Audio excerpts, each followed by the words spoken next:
What is going on, guys? It's Reflex here. Before I even start the topic, I want to give a shout out to an elemental realist, and he's the one that's responsible for this topic of this video. So just shout outs to you, man. I appreciate it. But with every day being just a day closer to E3, it also comes with a string of videos from everyone talking about what they want to see. So I figure I'd go ahead and do that too. So here are my predictions for what I think will be at the Square Enix E3 2018 press conference. Final Fantasy 15. So if anyone's been paying attention to the Final Fantasy 15 aspect of things, you would know that they are making content for it. Like, they're still making content for it, and some people say it's just to right the wrongs of them releasing it unfinished, but regardless, I think they will show a sneak peek of the upcoming content to be added in the upcoming year. And that could be episode Arden or episode Lunafreya that they decide to show, which I'll be excited for just because I actually enjoyed Final Fantasy 15. So if they decide to show some footage for those episodes and say, like, buy the season pass and you can get all these episodes, and I'll be excited for that, just because, you know, I want to know the backstory of Arden, or I want to know some stuff about Lunafreya to kind of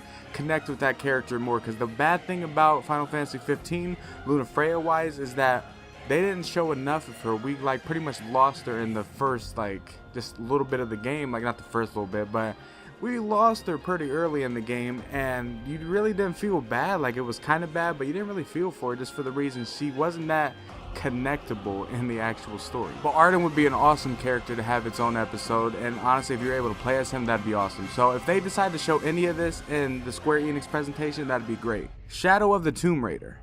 A game that I see many people look forward to, and personally I don't know much about it, but it will for sure show up in this year's E3 event. This game is going to be the last game of the Tomb Raider origin story, and the game looks really good from the trailer. Even though we did not get any gameplay, it still looked really nice and gave that cinematic feel, so we'll see what else is to come for it at E3. Final Fantasy VII Remake.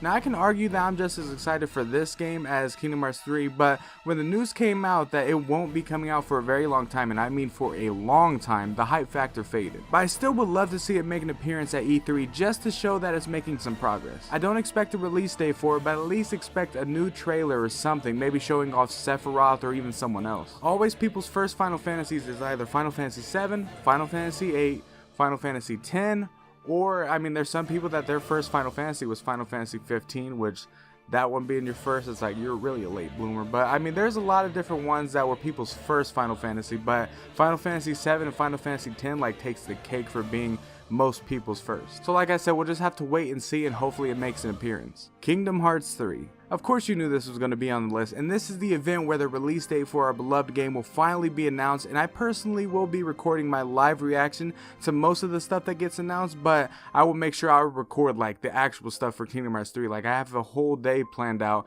of what I'm going to be making videos for. Like, I'm going to be recording probably all day and not even taking a break, but I expect the release date to be announced right after a trailer, as well as Kyrie and Lee to make an appearance in the trailer. And I mean, this is just this event. Yeah, the orchestra event might show off some stuff, but E3, this will be the event where we are going to get so much good stuff for Kingdom Hearts. Like, whatever trailer might be shown, who knows, they might just go ahead and just give us a freaking long trailer, show us all the characters. A lot of people were saying they could just show off all the worlds if they wanted, which I kind of hope they don't do that, because I still want to be surprised a little bit.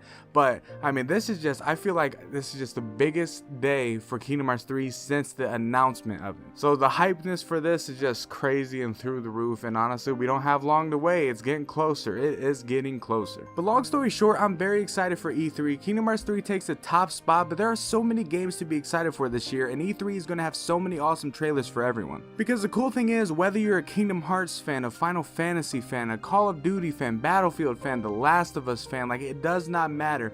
There are so many games that it doesn't matter what fan you are, there will be something for you to be excited about at this event. And that's just the cool thing about E3, is that everyone can be a part of it and everyone can be excited for it. But leave down in the comment section below your predictions on what you think will make an appearance at E3. It doesn't have to be just for the Square Enix presentation, it could be for any presentation.